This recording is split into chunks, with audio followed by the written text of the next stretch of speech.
Hey everyone, welcome to another video by Simply Learn. In this video, Python Bokeh, we will teach you everything that you need to know about the Bokeh library in Python, which is used for data visualization. So, let's get started. Before we dive into this video, let's get a basic overview of what you can expect to learn from this video. What's in it for you? So first, we will explain what exactly the meaning of bokeh is. Then, we will take a look at scatter charts and see how we can implement them in bokeh. Next, we'll understand what line charts are, the scenarios in which they are used, and how they can be coded in Python bokeh. Then we'll move on to pie charts and understand how data distribution can be represented using them. Next, we will take a look at histograms. Then, we'll move on to bar plot and understand the difference between histograms and bar plots. We'll then take a look at area plot and how to understand them. And then we will move on to the layout function in bokeh, which is used to make interactive web pages. And finally, we will use a data set to understand how we can make interactive charts in bokeh by using everything that we've already learned in this video. So the first question that probably comes to your mind is, what exactly is bokeh? Bokeh is a Python library which is used to make highly interactive graphs and visualizations. This is done in bokeh using HTML and JavaScript. This makes bokeh a powerful tool for creating projects, custom charts, and web design-based applications. Now, Bokeh is a Python library for creating interactive visualizations for modern web browsers. It helps you build beautiful graphics ranging from simple plots to complex dashboards with streaming datasets. With Bokeh, you can create JavaScript power visualizations without writing any JavaScript yourself. This makes it a very powerful tool for data visualization. Next, let's take a look at scatter charts and how you can plot them in Bokeh. Now, scatter plots are a plot of each individual data point in the data. Two variables are plotted against one another, and each data point on the x-axis has a corresponding individually plotted value on the y-axis. As a result, the plot looks like a bunch of scattered points. These are some examples of scatter charts. Here, each point on the chart corresponds to a value on the x-axis and its respective value on the y-axis. Using scatter plots, we can see how two different variables correspond to each other. Now, let's see how we can plot scatter charts using Bokeh. So the first thing that we're going to be doing is importing all of the necessary modules for our Python project. The first module that we're going to need is the pandas module, which is used to work on data frames. Next, we will also be importing the pandas bokeh module, which is used to implement bokeh on pandas data frames. Next, we will import bokeh.io, which we will use to show the various graphs that we are plotting. We will also import bokeh.plotting, which will help us in plotting all of the various graphs that we're going to be looking at. We'll also import glob, a module which will help us merge our files and get them in the required format. So the first line of code that we're going to be writing is pandas_bokeh.output_notebook. This is basically just a line of code which will help you see your output in the same notebook itself. Now, let's see how we can plot scatter plots in Bokeh. We already have imported the figure function from bokeh.plotting. The figure function contains most of the plots that we want to plot, such as line plots, scatter plots, bar charts, etc. So this is what we're going to be using. The first thing that you're going to need to do is create a figure. So how do we do that? Let's create a random variable p, and this we're going to be initializing to the figure function. Now within this figure function, we're just going to add a couple of parameters for our figure itself. So let's say we want the plot width to be equal to 400 and the plot height to be equal to 402. We're going to be plotting a scatter plot in the form of a square here. Next, we know that a scatter plot is nothing but various circles which are plotted on top of our graph. So that's what we're going to do. We're going to be plotting circles at certain coordinates which are going to be given by our lists. So the first coordinate is going to be the x-axis, and the next list that you're passing in is going to represent the y-axis coordinates. So over here, let's just plot this as 1, 2, 3, 4, and 5. And over here, let's start with 4, 7. These are all just random points. This is just to show you how exactly you can plot a graph in Bokeh. And now let's just say that we want the size of the circles to be equal to 10 and the color of every circle to be navy. We're also going to give a random parameter called alpha and equate that to 0.5. This will just act as a placeholder. Now over here, you've initialized your figure function and given it certain parameters. And using this figure function, you're calling the circle attribute of it, passing in other parameters such as the x-axis coordinates and the y-axis coordinates, the size of the circle, the color of each circle, and a random parameter called alpha. So now we've imported all of our modules. And this is how you plot a scatter chart in Bokeh. The same thing can be done when you look at the line plot. All you have to do is initialize your figure function and call the line attribute of it, pass in your x-axis coordinates and your y-axis coordinates, maybe pass in a couple of other parameters that are required, such as the width that you want the line to be and the color that you want the line to be, and finally all you have to do is show the plot. This is a basic overview of how you can use Bokeh to plot graphs. And here we have a line plot. So the main difference between the scatter plot here and the line plot here is that the line plot has various different points which are connected to each other with the help of a line. So again, what exactly are line charts? A line chart is a chart that represents data as a series of points which are connected to each other with the help of a line. It is used to see trends in our data and track the way data changes over a period of time. So this is the same chart that we just plotted using Bokeh right now. So as you can see, so the parameters that you know were passed in were 1, 2, 3, 4, and 5 on the x-axis and 3, 1, 2, 6, and 5 on the y-axis. So how exactly the line chart is plotted is that you plot each of these points and then you connect them or join them using a line. Next, let's take a look at pie charts and how they can be implemented in Bokeh. But first, what exactly is a pie chart? A pie chart is a circular chart which is divided into slices to represent how much of the data belongs to a certain category. It is a quick and easy way to see the categories in our data and the percentage of the data set that they represent. On the other hand, you have another type of chart called a donut chart. Donut charts are like pie charts with a hole in the center. And in this hole, you can use it to represent extra data, or you can draw a pie chart within that hole itself. So this is an example of a pie chart. Using this, you can easily get to know the various categories that our data is divided into and the percentage that each of these categories contribute towards our data. Like over here, we have a pie chart which represents crewmates and imposters in a game called Among Us. So using this, we can just say that around 75% of our data is crewmates and 25% of it is imposters.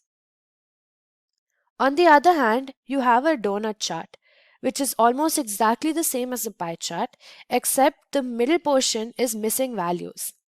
And in this middle portion, you can do other things such as plot a pie chart or represent other data within it.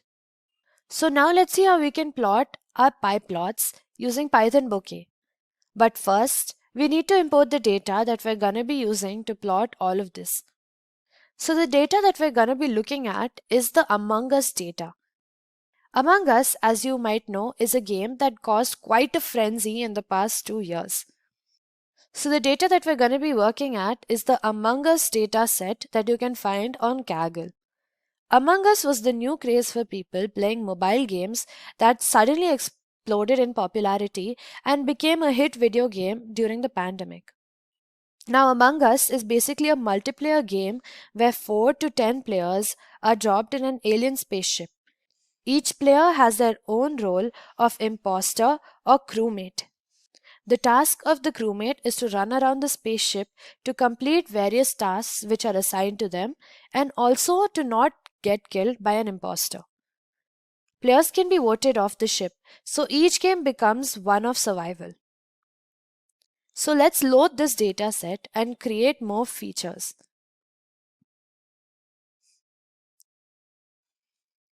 So now we've imported our data set.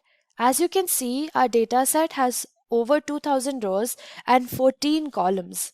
The first column that I want to show you is the user ID column.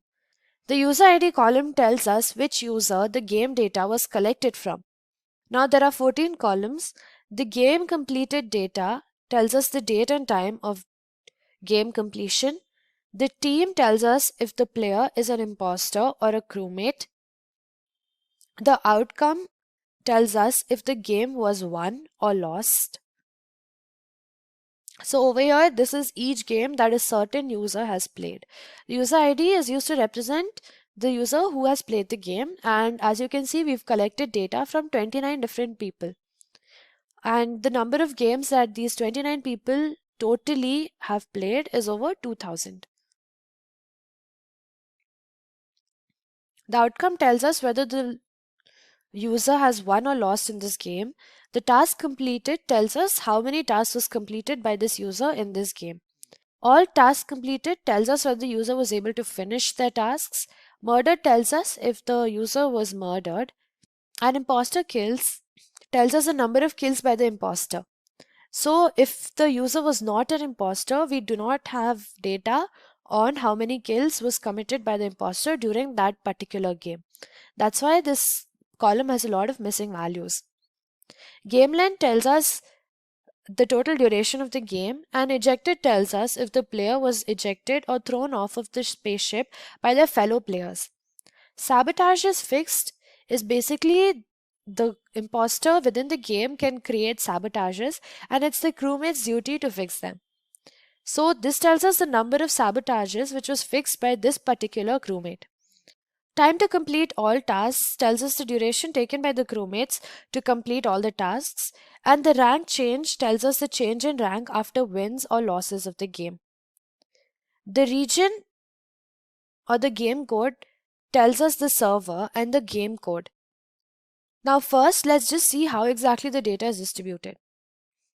So this tells us how many counts each column has. So as you can see here, most of them have the same number of counts except rank change, which has a couple of missing values. Unique tells us how many unique values exist in each column. So obviously team, there will be two because there are only two possible outcomes. You can either be a crewmate or you can either be an imposter. Outcome also has only two unique values because you either win a game or you lose a game. Task completed has 12 different values, and this is because the number of tasks which have been completed probably range from 1 to 12. All tasks completed has 3 values, which is yes, no, and missing data. And the same goes for murdered. You have yes, no, or missing data. Imposter kills tells us how many kills the imposter has made.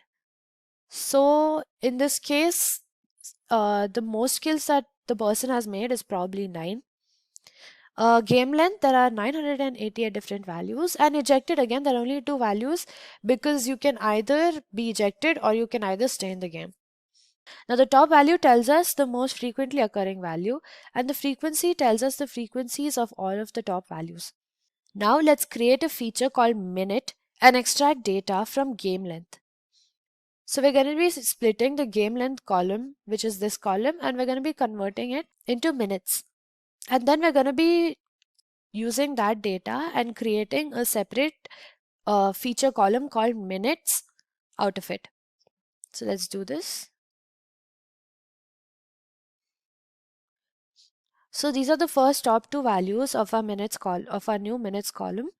The 0th value is 7 because the first game length that you see here was of 7 minutes. So all that we're doing is that we're going to be splitting this value, which is 7 minutes 4 seconds, and we're going to be keeping only the first value, which is that of the minutes. The second minutes value is 16 minutes, and that corresponds to the second value in our minutes feature variable. Now let's take a look at the murdered column. The murdered column has yes no values and missing data set and missing values. So let's change those. We're going to be replacing no values with not murdered, yes values with murdered, and the simple dash with missing. And we're going to be doing this in place, which basically means that this is going to make a change to our main data frame. So this is done. Let's take a look at our data frame now. This is what our data frame looks like.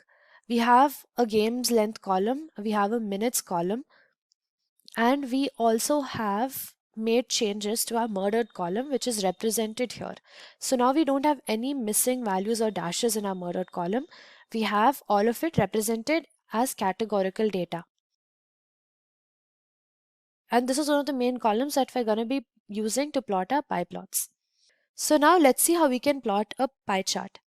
The first thing that we're going to be doing is that we're going to be getting the total value counts in our team column here. So we're going to be plotting a pie chart with the help of this team column, and we're going to be getting the value counts of each unique value in the team column. So you can do this with the help of the value counts function that Pandas data frames provides us with.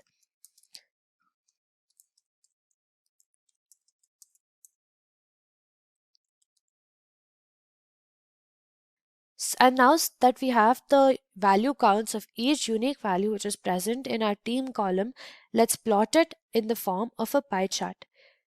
We're going to be doing this with the help of the plot bouquet function.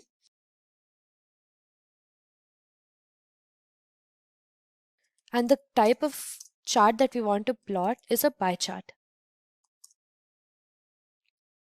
Let's give it a title as ratio of imposters versus crewmates, and let's run this now. And this is what your pie plot looks like after you've plotted it. So now the same thing can be done to plot a donut plot. The first thing that we want to see is if there are more crewmates or imposters murdered or not in the game. To do this, we will add two more features, angle and color, which are going to be used in the chart. So to get angle, we're going to be importing pi from math, and we're going to be converting our angle in the form of radians. And as for the color feature, we're going to be having 3 different shades of blue. So this is basically what our murdered data frame looks like. So over here you have not murdered, the total value counts of which is 894, and the angle that this gives us is 2.522302, and this is the corresponding color. The same goes for murdered, which is 867 values, and we've converted that into an angle in radians and given it its own color. And finally we also have missing values, of which there are 466. The angle is 1.314756 and it has its own corresponding color. So this is a data frame that we're going to be using to plot our donut chart. So from bouquet.transform we import cumulative sum, And the cumulative sum is what we're going to be using to find the start of our angle, or basically to find how much portion of our donut chart is going to be occupied by the angle. So the donut chart can be plotted using the angular wedge function from figure. So the x-axis here is 0 and the y-axis is 1. The inner radius is the radius that you are going to be giving to the inner smaller circle, and that we've given as 0.15. The outer radius is the radius of the bigger outer circle, and the direction in which our data is going to be plotted is in the anti-clockwise direction. So let's run this. And this is what our donut chart looks like.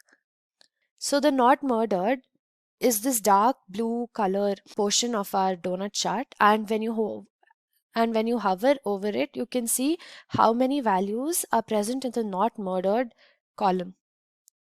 The same goes for murdered, and because we've plotted our data in the anti-clockwise function, this is how it's being plotted. So murdered, not murdered, and then finally you have the missing values. The way that you can interpret this graph is that you can say that most of the people were murdered during the game, but most of the data is missing. So we can't say for certain whether the majority of the people were murdered during the game or not, because the number of missing values can make a huge difference. And the number of people who were not murdered and the number of people who were murdered are very close to each other. Like the total values are very close to each other. Next, we will create a data frame of sabotage as fixed and minutes and change the column name and add T in them. So this is basically what we're doing. We've created a data frame which has the number of sabotages fixed and the minutes. Now let's just take the 3 sabotages which were fixed, which is 0, 1 and 2, and create a data frame out of all of these. So each of these individual data frames just contains these individual columns. To make a simple scatter plot with only one legend, we can pass the data and use scatter to make the charts. So basically we're just plotting the scatter chart in Bokeh here. And this is what our minutes scatter chart looks like. Now we're plotting this for 1t. We're plotting the minute at which one sabotage was fixed.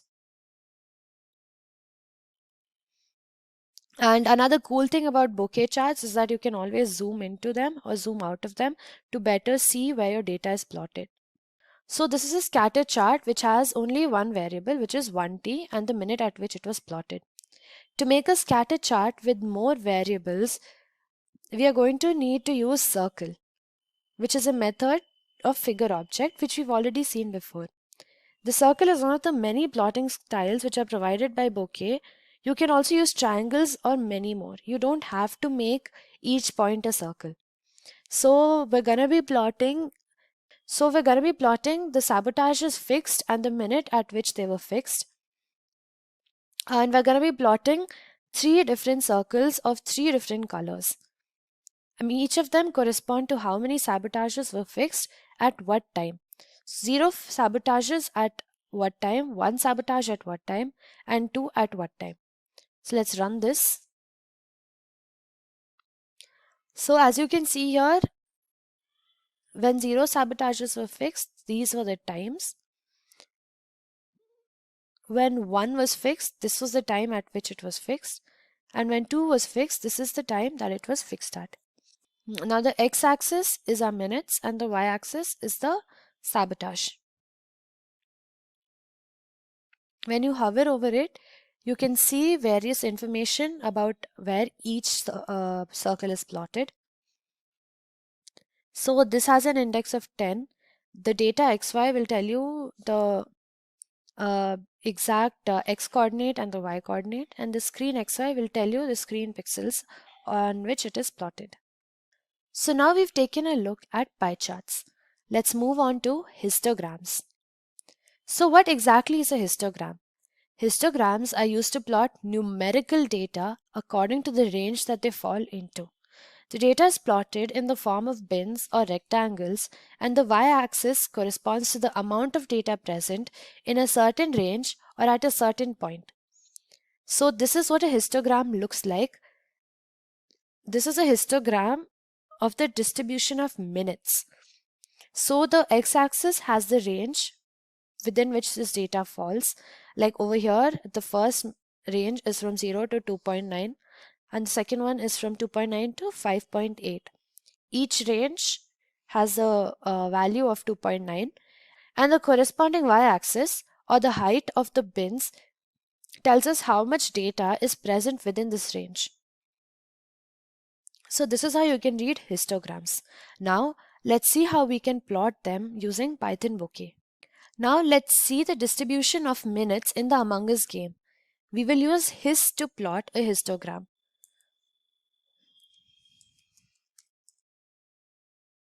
So basically we're just going to be plotting the minutes of our game. We're going to be using the df min column for this and we're going to be converting it into an integer. So this is the column that we're going to be plotting. Let's plot this.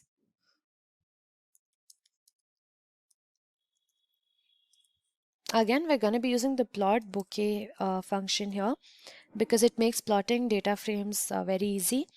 The kind of data frame that we're going to be using is the histogram or hist, and the title of our graph is going to be distribution of minutes. So let's run this.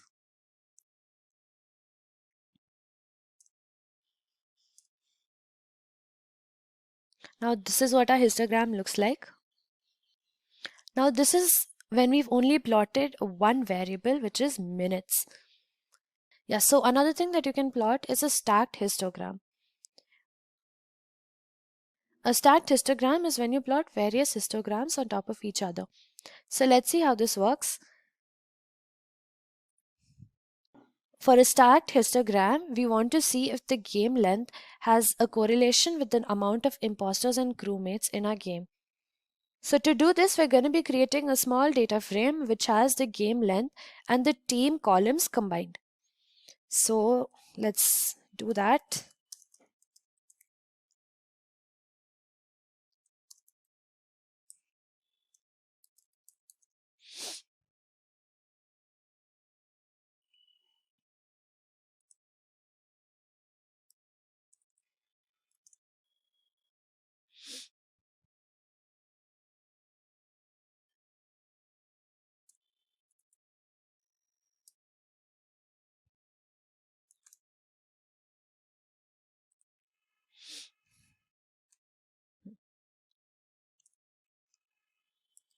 And this is what this looks like. So all you have to do to plot this in the form of a stacked histogram is use the hist function again. So let's see how that is done.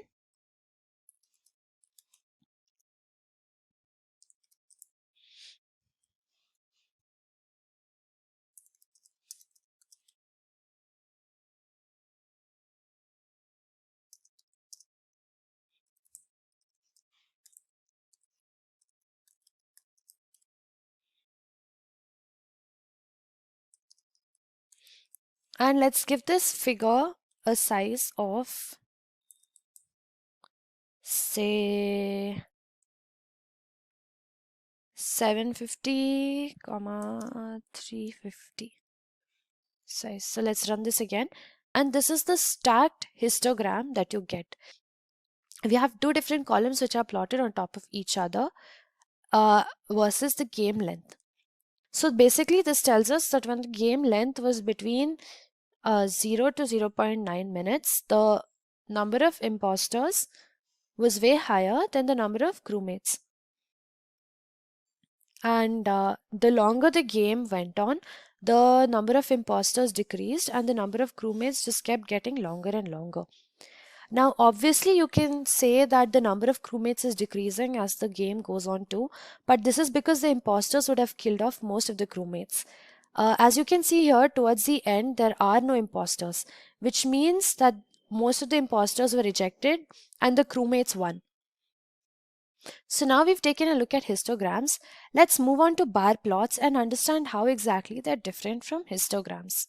So in histograms, you have plotted numerical data distributions as of yet.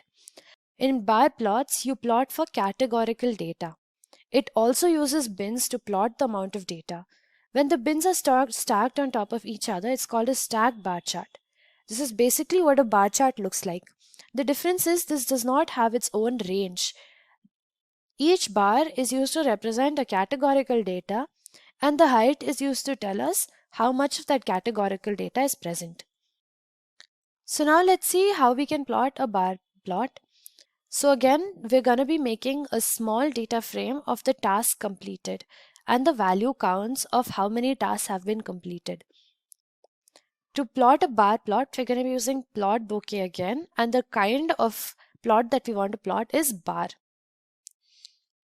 So let's run this and see what we get. So here is your bar plot.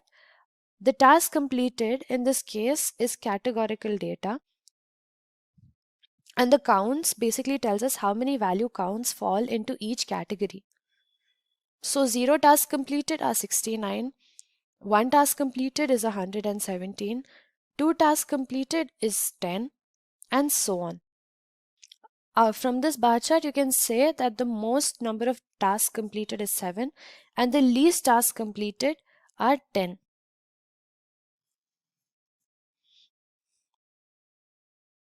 Now let's create a stacked bar chart and let's see who wins, imposters or crewmates. To create a stacked bar chart, what we're going to be doing is that we're going to be creating a different smaller data frame of team and outcome. To make sure that the bar chart is stacked, all you have to do is include a stacked attribute in your bar function and change its value to true. So let's run this and see. And here you can see that we have a stacked bar chart. So you can see that crewmates who have a lot more data have won 981 times and lost 780 times, while imposters have lost 205 times and won 216 times. So the crewmates have won significantly far more than the number of times imposters have won. Now let's take a look at stacked vertical bar charts. So far the bar charts that we've been looking at have been horizontal, which means that the data goes upwards. For a vertical bar chart, we're going to be seeing if all tasks have been completed or not. So in the data frame column, all tasks completed, we're going to be replacing the values of yes and no with tasks completed and tasks not completed. We're also going to be creating a smaller data frame of the outcome column and the task completed column. To plot a stacked vertical bar chart, you are going to be using Python bouquet.barh function, and you're going to be changing the stacked attribute to true. This is what a stacked horizontal bar chart looks like. So over here we can see that the missing values is represented by blue, tasks completed by orange, and tasks not completed by green. Here you can see the total outcome. You can see how many wins, how many tasks are completed, and how many tasks are not yet completed. And the same goes for losses. You can see how many losses have occurred, how many tasks were completed, and how many tasks were not completed. This is a very good way of representing a lot of data in a relatively smaller area. Now, the way we can interpret this graph is that we can say that finishing the task will automatically ensure that the crewmates have won. So there's a higher number of people who need to complete the task to win the game.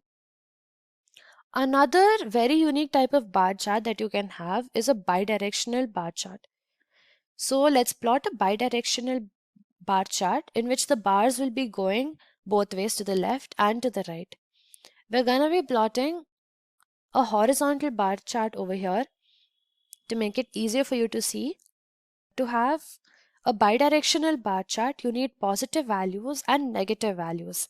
The center is going to be at 0. So here we're going to be making the loss feature as negative by multiplying the loss feature with the -1 value. So here we go, the losses are all negatives and the wins are all positives, right? Now let's run this and see how many losses and wins have occurred for each user. So user 1 has 42 losses and 58 wins, but you can easily see whether they have won more or lost more by comparing the height of the bars for the wins and the losses. So we can easily say that in this scenario, user 1 has won more times than they've lost. The same can be said for user 2, where the wins bar is significantly higher than the losses bar. So this is how you can plot and understand a bidirectional bar chart. So we've taken a look at how we can plot bar charts and the various types of bar charts that are available to us in Python Bouquet. Now let's take a look at area plots. Area plots is a combination of the line and the bar chart when the area below a line is shaded. Using an area chart, we can see how the values of different groups change over a period of time. The area chart has different baselines to show the vertical range of data. Here we've plotted the sabotages fixed versus the minutes at which they were fixed at, right? So these are the minutes and the sabotages fixed are of two types, 0t and 1t. So the number of minutes that we're considering here is somewhere around 28-ish, right? And 0t, as you can see, has a way higher value. So one really good thing about area plots, especially in this case, is that they have two ranges. And they have another range on the y-axis, which tells us how the number of sabotages fixed is ranging. So 0 sabotage is fixed, you can see how the value keeps fluctuating and how the value changes for different minutes. And the same can be said for 1t. Now 1t has a baseline which is over here, which is just above the 0t baseline. This doesn't necessarily mean that this is where 1t starts and this is where it ends. This just means that it ranges from 0 all the way here, and we can compare very easily how 0 sabotage is fixed and 1 sabotage is fixed range or change with respect to each other at the same time. Now the first thing that we're going to be doing to plot our area chart is that we're going to be creating another data frame. This is called df minutes, which is going to be comprising of the minutes column of our data frame and the sabotage is fixed column of the same data frame. For df min, we're going to be renaming the columns to 0t and 1t. And the only columns that we're going to be considering out of the 5 different columns that we have are the 0t and the 1t column. We're going to be combining all of these together in a format which can be plotted by using Bouquet, and column data source helps us do this. It helps us convert our various data frame columns into lists. Next, we're going to be using the figure function, and we're going to give our figure a width of 400, a height of 400, and the title of sabotage is fixed versus the minutes at which they were fixed at. To plot a stacked area graph, you're going to be using varea underscore stack function from the figure module. You're going to be passing in your y parameters, which is y0 and y1, because we have two different y parameters here, and the x parameter, which is df minutes. The color that you're going to be using is gray and light gray. The legend labels are the names that you've already put here, which is 0t and 1t, and the source of your data is going to be this column data source. Now let's run this and see how our area chart looks. So this is our area chart. We've gotten two different sabotages here and two different times at which they occur, which is 0t and 1t. The minutes tells us how many sabotages were fixed at each time, basically how long it took to fix a sabotage, and the minute during the game at which they occurred. Now let's take a look at the layout function of our Bokeh library. The layout function will let us build a grid of plots and widgets. We can have as many rows and columns or grids of plots in one layout. Using the layout function, we can see various graphs at the exact same time. Mainly used for designing dashboards, it lets you build grids of plots. So this is basically what your layout function will help you do. This is going to look very good in a website because it's going to arrange our plots in a way that we can easily see all of them and understand all of them without any loss of data. This is also arranged very neatly, which is exactly what the layout functions allow us to do. So now let's take a look at how the layout function can be implemented in Python Bokeh. Now of the layout functions, there are many different layout options which are available. You have the column function which allows you to display plots vertically. And you have the grid function which lets you display plots in the form of grids.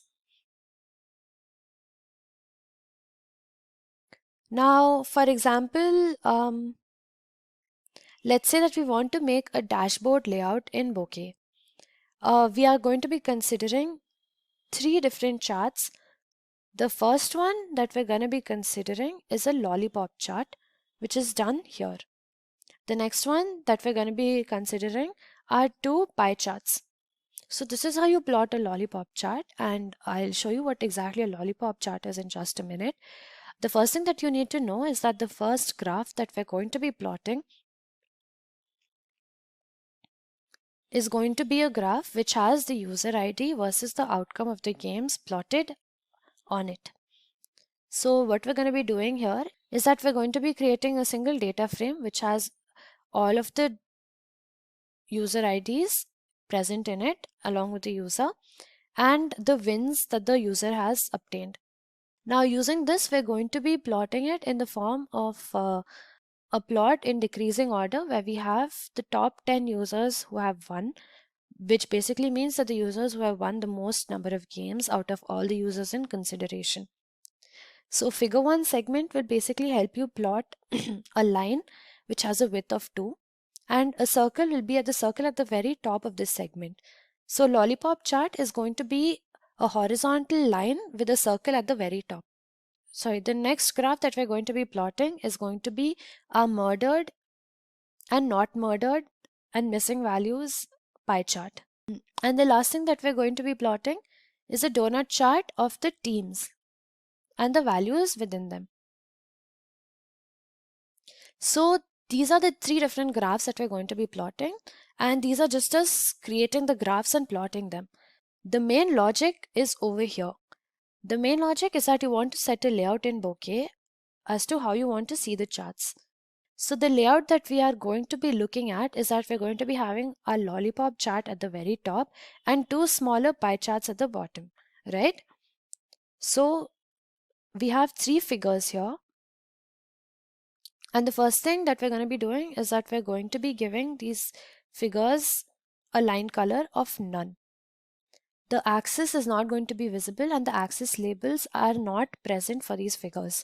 This is the main function that you're going to be looking at. This is your layout. Using the grid layout function that you've imported here from bokeh.layouts, you're going to be creating a grid. And how does the grid know where the figures are? So you've divided the grid into 2.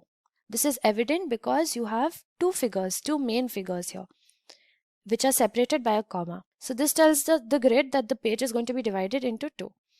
The first figure, which is on top, is going to be figure 1, and the figure at the bottom are figure 2 and 3. This means that the bottom half is going to be further split into vertically. Let's run this and see what our layout looks like. So here you have it. Your entire page is divided into 2. The first one has the figure 1, which is the lollipop chart, and the bottom half of our page has two figures, which are the two donut charts. The bottom half is divided exactly into two, as you can see here. This is because that is the grid layout that we wanted.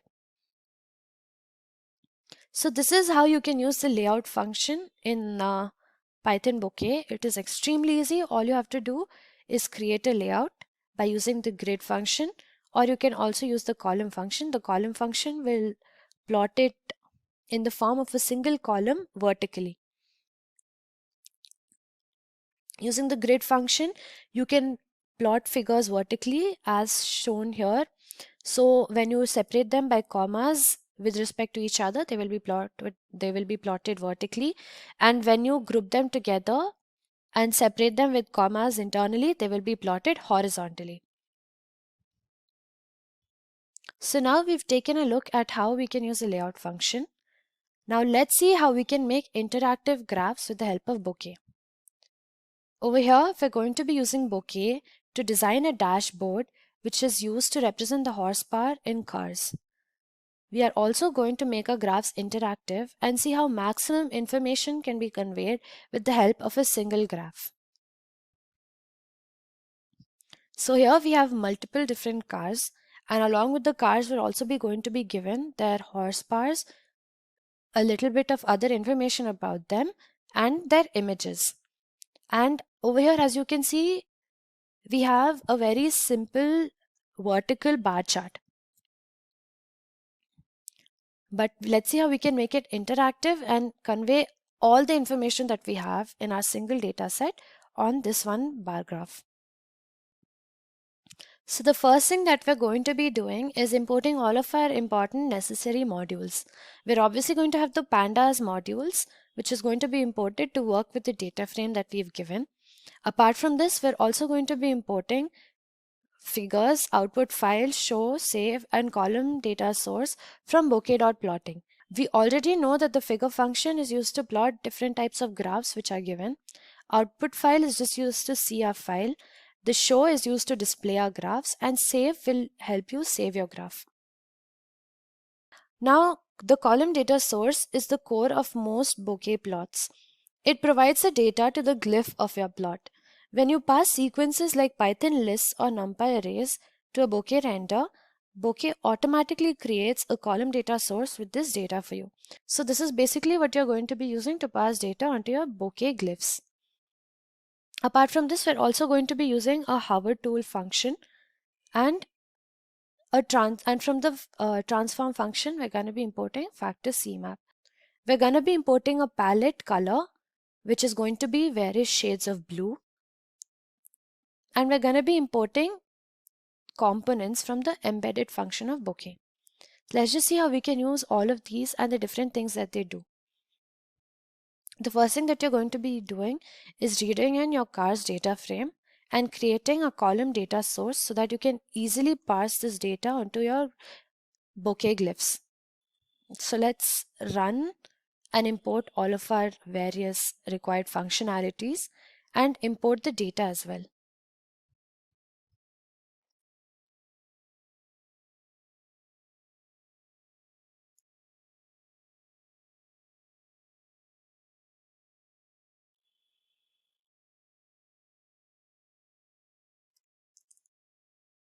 So this is what your data set looks like.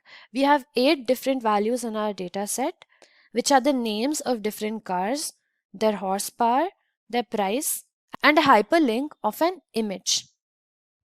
This is what our data set looks like. We have only 8 columns. So using this data set, we're going to be plotting a horizontal bar graph. Again, we're going to be calling our figure function, and we're going to be giving y-range to our car list. The y-range is basically just going to have the different values which are going to be present on the y-axis. We've given the plot a width of 800 and a height of 600. The title of the plot is Cars with Top Horsepower, and the x-axis label is horsepower. The tools that we're using here is pan, box select, zoom in, zoom out, save, and reset. So these are tools that you're going to be getting on the right side of your plot. Now let's render our glyph or render our graph. The graph that we're going to be using here is the horizontal bar graph. So the y-axis is going to have cars, and the right, or basically the height of the entire bar, is going to depend on the horsepower. The left is going to start from 0, and the height of each bar is going to be 0.4. The color that we're going to be giving is going to be a palette of blue. So each different car will have a different color of blue associated with it, and the color of blue which is associated with it will depend on the car list. Now fill alpha 0.9. The source is your source data that you have over here, which is the column data source of our data frame. And the legend is going to be car, which basically means that your entire plot is going to have the legend of car.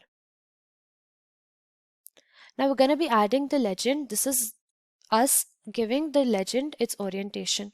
So the legend is going to be vertically oriented. The location is going to be on the top right, and the font size of the text car of our legend is going to be 10 px or 10 pixels. We're also going to be adding a hover tool. Inside this hover tool tips will basically tell you what you're going to be seeing in the hover tool box. So we're going to be creating this with the help of an HTML format. The first thing that you're going to be seeing is the name of the car. The next column will have the price of the car, the horsepower of the car, and the image. Now the image is in the form of a hyperlink, and this is going to be auto-populated in your hover tool. The width of the image is going to be 800. So we are going to add all of these hover tools to our P image, and we're finally going to be showing you the graph and what it looks like. So this is your bouquet plot. Here the title of the plot is Cars with Top Horsepower. This is your legend, which is cars. The name of each car is given here along with the color which is associated with it.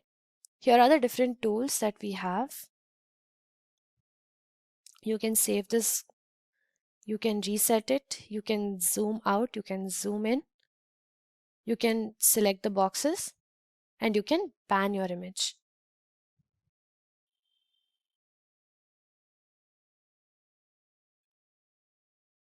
So here we're zooming in, here we're zooming out. If we save this, the plot automatically gets downloaded in your system, and if you reset it, the image goes back to exactly what it looked like when it was first opened. Now here you have the names of the different cars on the y-axis, and you have the various horsepowers on the x-axis. Let's take a look at our hover tool. So here you have the name of the car which is on top, you have the price, and you have the horsepower, and as you can see, you have the image which is populated instantly from the hyperlink that was available to us. Now the color palette associated with each car gets darker the more the horsepower of the car increases. So here we have cars with top horsepowers which are arranged in an ascending order from the top and a descending order from the bottom. So this is another way that you can use Bouquet to create extremely interactive and informational graphs. Here in just half a page, and this is us making a huge plot, right? We can also decrease the size of the plot if you want to. But basically in half a page, we've conveyed all the information ranging from the name of the car to its model to the horsepower that it has, its price, and also its image. And this is also a very good way to compare it. So these are just some functionalities which are provided in Bouquet itself. No other data visualization library will let you work so well with graphs and will let you customize your graphs to this extent. And with that, we come to the end of this video on Python Bouquet. We hope you enjoyed this video.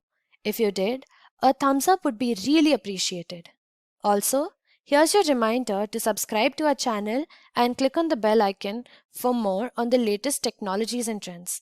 Thank you for watching and stay tuned for more from Simply Learn. Hi there, if you like this video, subscribe to the Simplilearn YouTube channel and click here to watch similar videos. To nerd up and get certified, click here.